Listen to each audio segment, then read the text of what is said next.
جو لوگ اجتہاد کا کام انجام دیں انہیں مجتہد کہا جاتا ہے، اور اسلام کی تاریخ میں مجتہدین کی ایک لمبی مثال ہے۔ میں نے ابھی کئی مجتہدین کے نام آپ کو یہاں لیے۔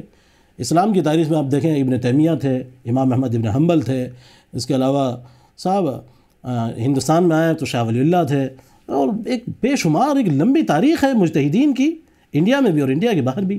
بہرحال مجتہد وہ ہے جو اجتہاد کا کارنامہ انجام دے۔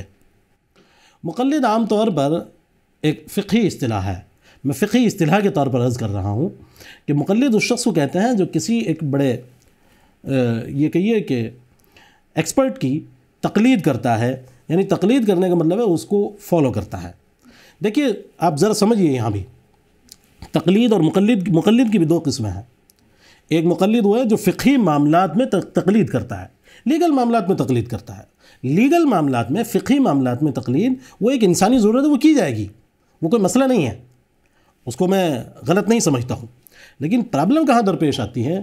جب سوشل معاملات میں، تمام انسانی امور میں آپ مقلد محض بن جاتے ہیں، وہاں بھی تقلید کرنے لگتے ہیں، وہاں پرابلم پیش آتی ہے۔